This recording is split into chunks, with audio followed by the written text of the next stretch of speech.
Professor William Courtney, thank you so much for having me and giving me this opportunity. Being the very first episode on this channel, my vision with the channel is to basically, in simple words, bring the world of policymaking to an average American. That's a challenge of itself, but let's see how that goes. I wanted to tell people a little bit about you. You served as the U.S. ambassador to Kazakhstan from 1992 to 1995. As an ambassador to Georgia, 1995 to 1997. Yes. And deputy executive secretary of the NSC staff, special assistant to the undersecretary of state for political affairs. And you had some diplomatic posts in Moscow, Brasilia, Almaty, Geneva, Tbilisi. Yes. And currently you are professor of policy analysis. I know you through your diplomacy class. Forming the relationship with you over the 3 months, I got an idea as to how one should be as one enters this profession. For example, when we talk about Pakistan, you're like, you probably know better. You say that you probably know better to me. I was like, how can I know better than you? But the fact that you give that respect, so that's very encouraging, and your humility itself was very motivating. So my first question to you is that what made you want to be a Foreign Service officer? It was by accident. I was in graduate school in economics, and as time had gone on, I really decided I did not want to do economic research for a career. I had always been interested in foreign policy issues, but had not thought about a career in foreign policy. I saw myself more as a quantitative economist. But in my third year in graduate school, on the bulletin board in the economics department where I was in school, there was a poster for the Foreign Service test and 3 by 5 cards that you could mail in to register for the test. So I sent one of them in.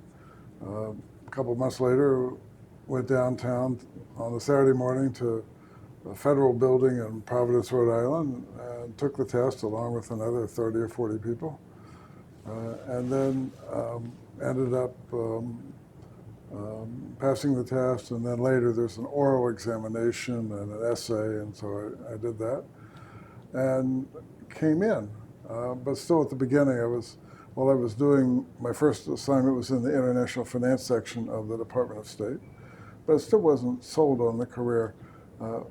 Then my next post was in Brasilia, where I got heavily involved in nuclear non-proliferation issues. And by that point, I decided that I did want to be a diplomat. So it was a slow process, one that I had not started out with the intention of being a diplomat.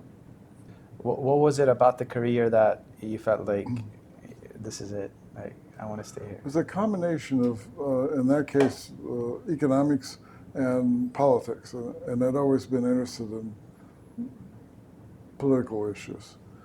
So what I found was that it was a combination. Essentially what the State Department does is the politics of international economic policy, whereas the U.S. Department of Treasury focuses more on the economics of international economic policy.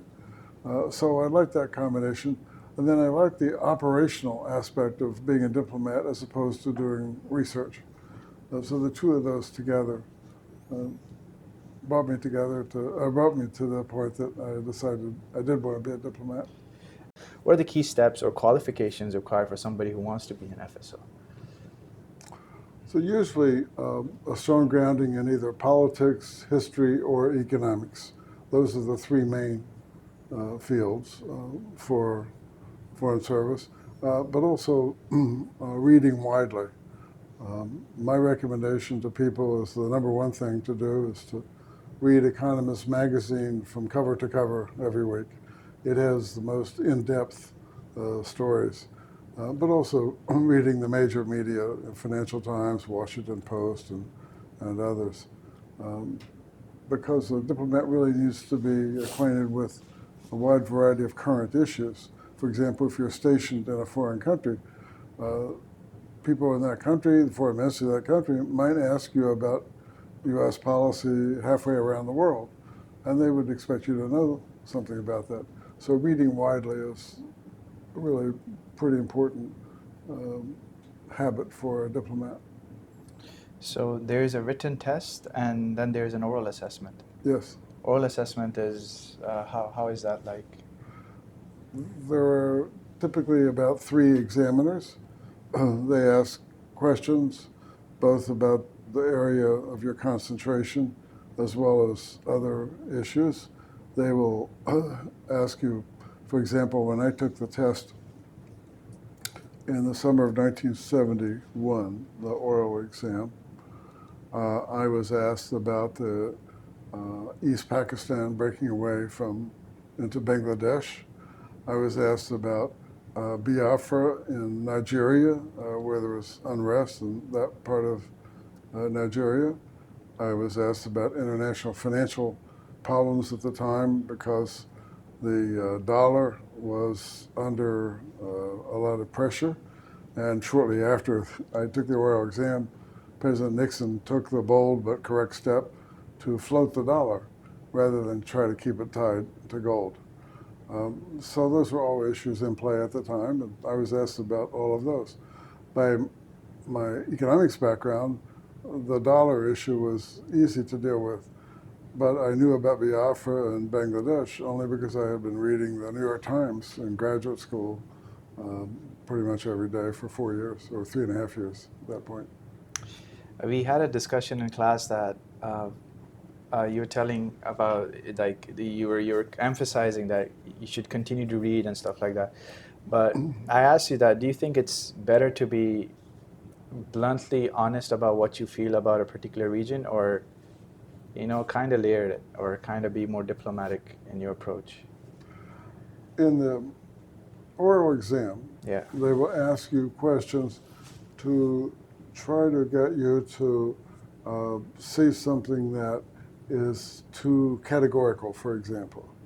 And so the correct answer is the one that's honest. It's not your personal views. It's honest, but to try to persuade the examiner that the issue is not one-sided. That there are aspects on both sides of an issue, and to explain those correctly.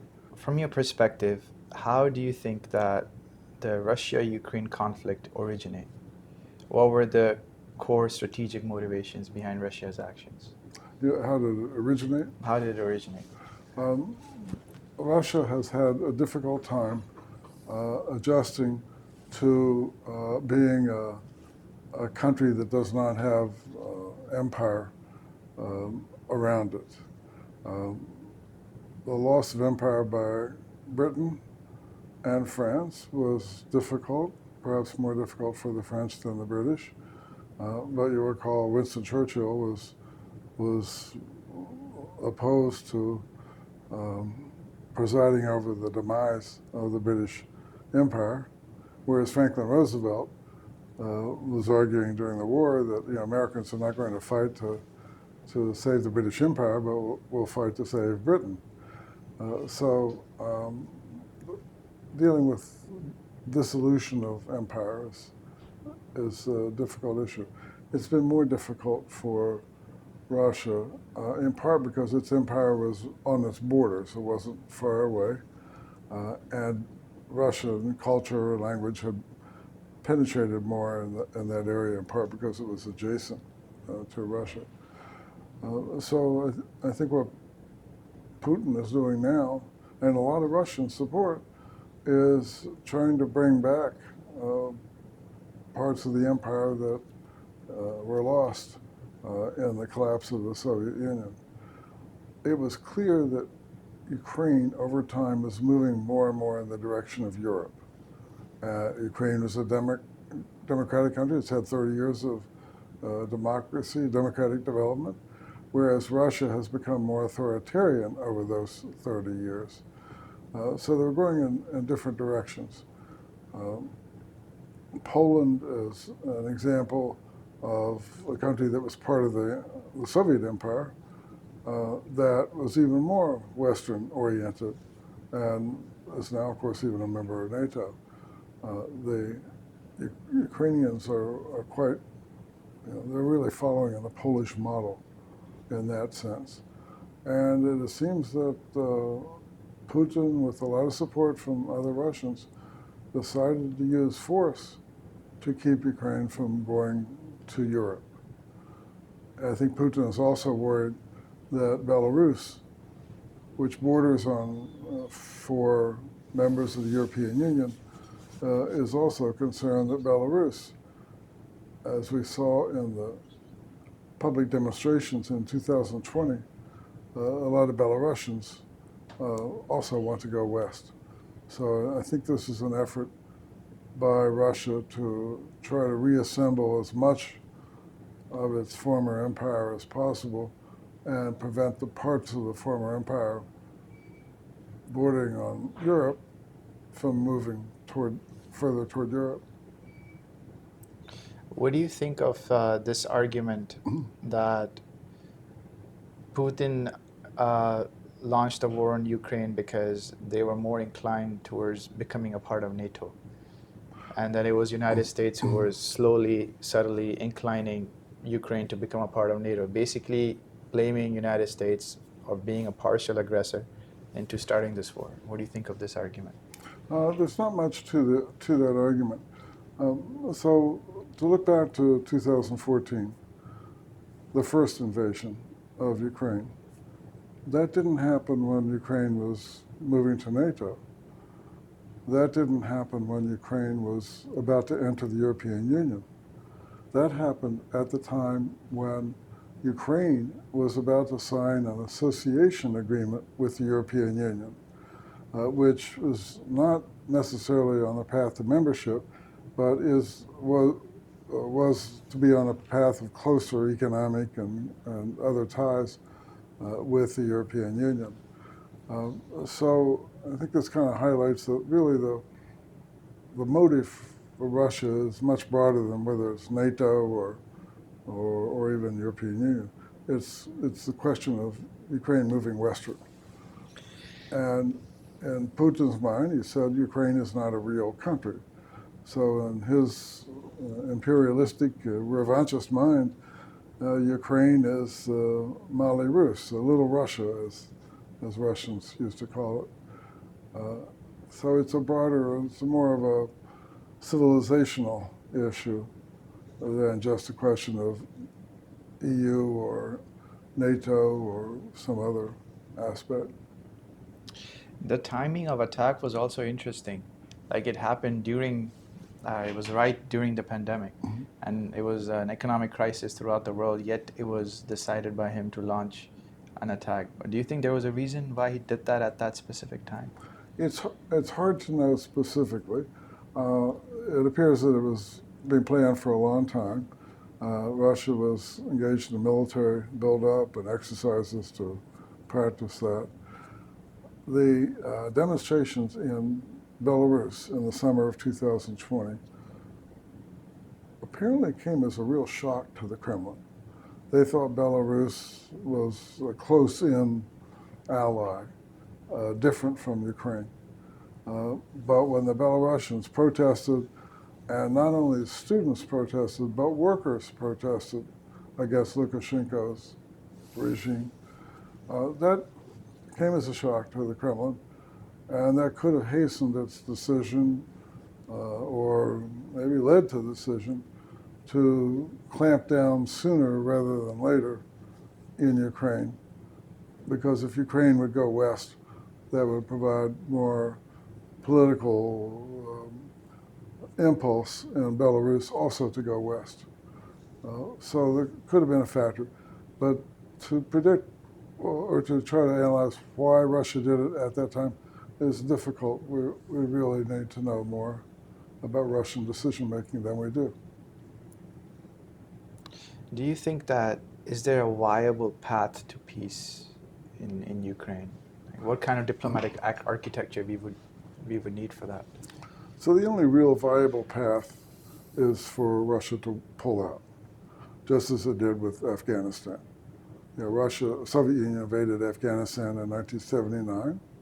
It fought for a decade.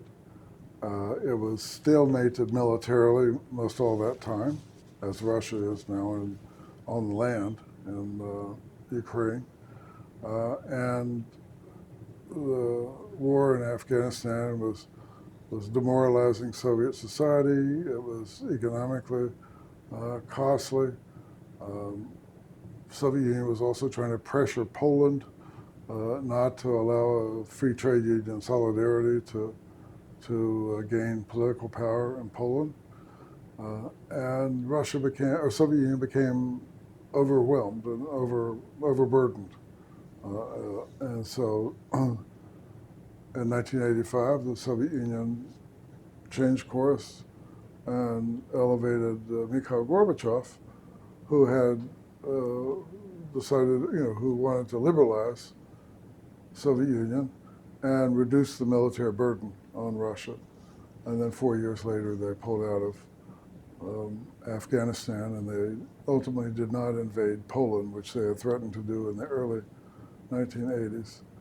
So that turned out to be a viable solution for that war.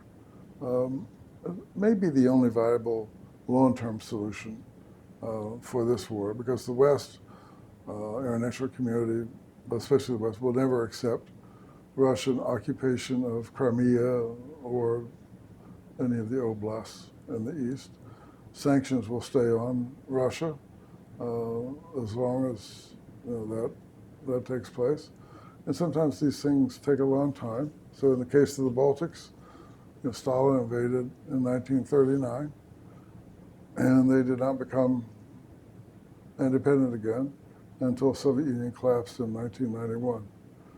So sometimes it takes time, but the Baltics did not lose their impetus to be independent countries all during that period of Sovietization.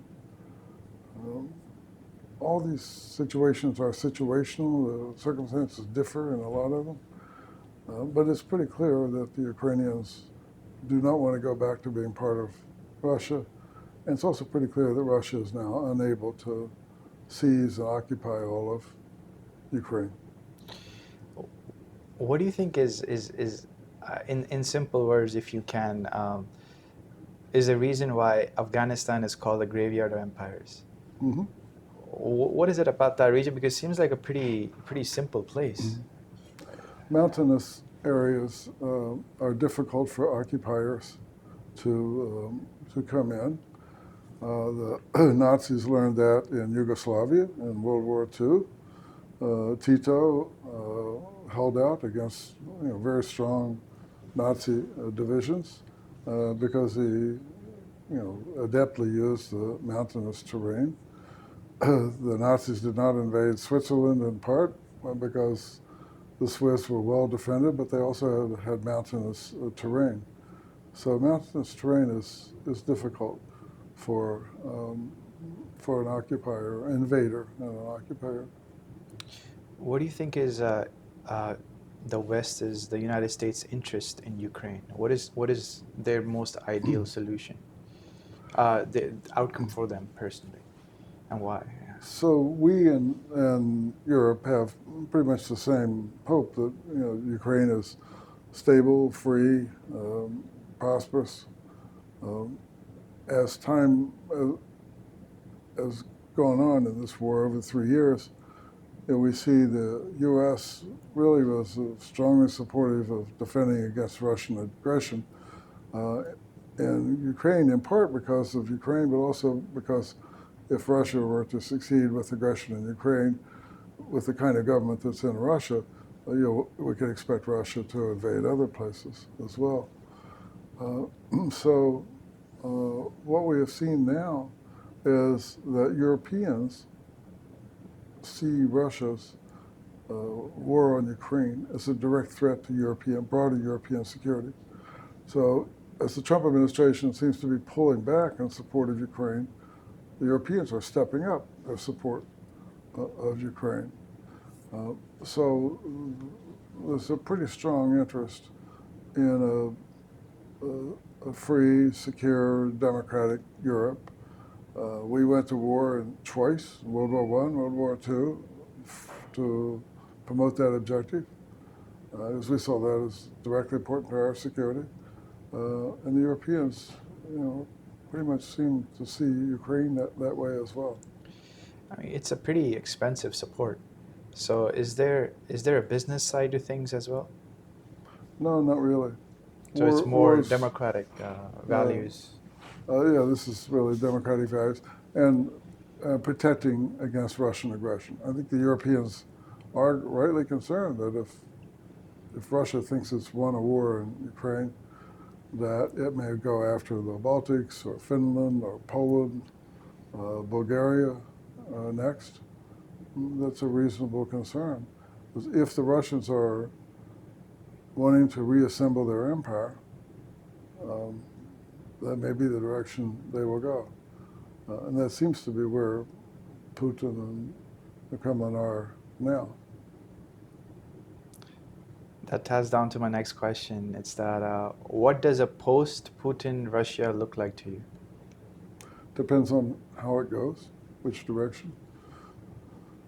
So in history, sometimes if Russia becomes overextended,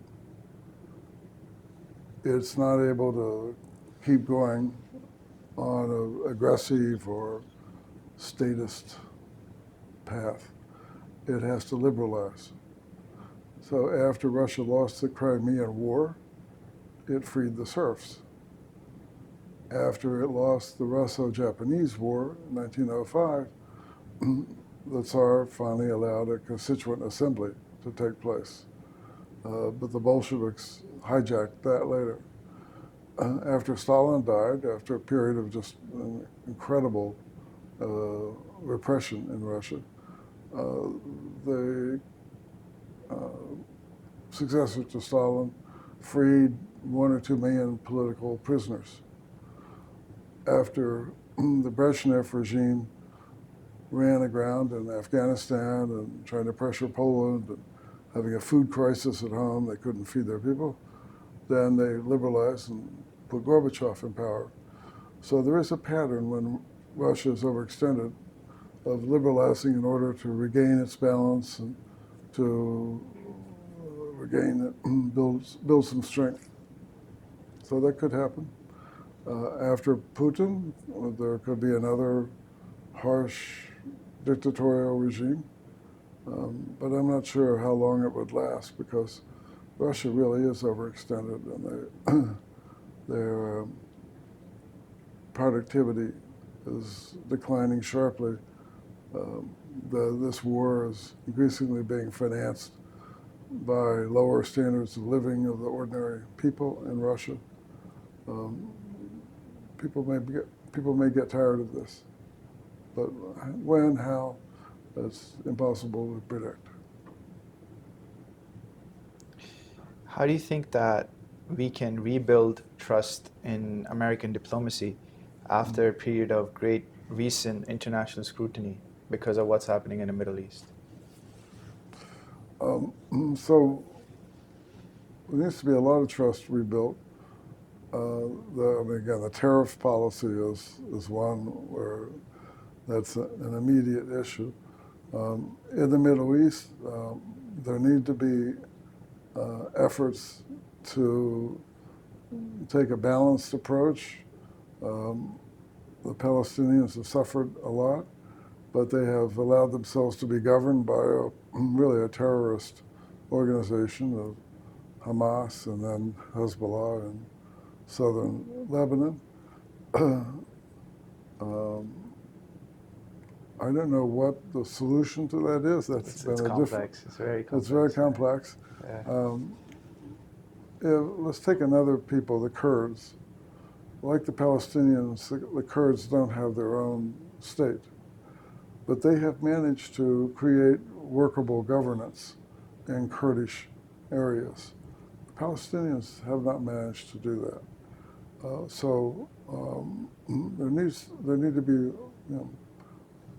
new solutions, more creative solutions, and there needs to be more support. Other Arab states don't want to take Palestinians, so there are these conflicts as well. And of course, Israel used excessive force in Gaza in a way that where the disproportionate share of civilians were harmed. But that's a very complex issue. Multiple presidents, U.S. presidents and secretaries of state tried to make progress. Kissinger did make some progress. With peace between Israel and Egypt, that was a huge achievement. The destruction of Hezbollah in Lebanon now might give Lebanon a chance to rebuild national institutions. That's still unclear how that's going to take place.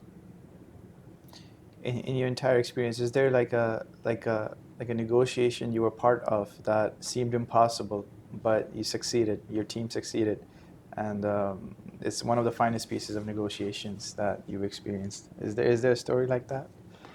So I'm not sure that I personally was involved in so much. When I was in Kazakhstan, Kazakhstan had a large amount of leftover Soviet nuclear weapons. It had 2 fields of SS-18 missiles, giant missiles. So there were over 100 of those missiles. And then the former Soviet nuclear test site at Semipalatinsk. So we worked with Kazakhstan as Kazakhstan gave up that nuclear capability, and then through U.S. funding and the Non-Lugar program, the U.S. helped Kazakhstan eliminate some of that nuclear infrastructure and turn it back to peaceful uses. So I was part of that, and that I was not in charge of everything, but I was part of it, and that turned out pretty well. Kazakhstan was the first of the 3 states with leftover Soviet strategic nuclear weapons, Belarus, Ukraine being the other 2. Kazakhstan was the first to give them up and become a non-nuclear state under the Nuclear Proliferation Treaty, NPT. So that worked reasonably well.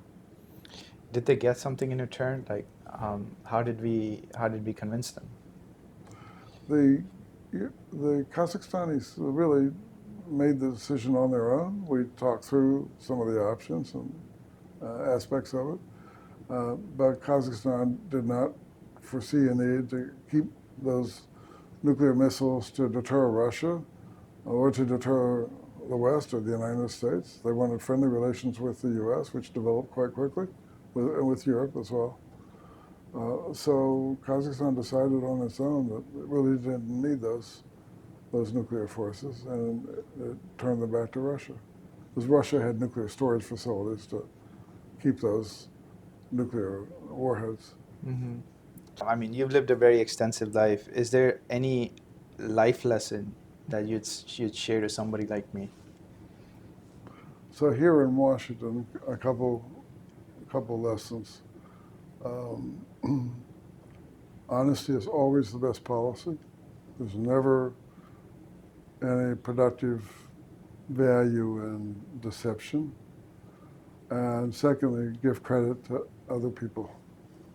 Constantly give credit to other people, because they work hard. They deserve credit. Because over time, the friends, professional acquaintances you make when you're younger, you may see those people later in different contexts. A number of them will become friends.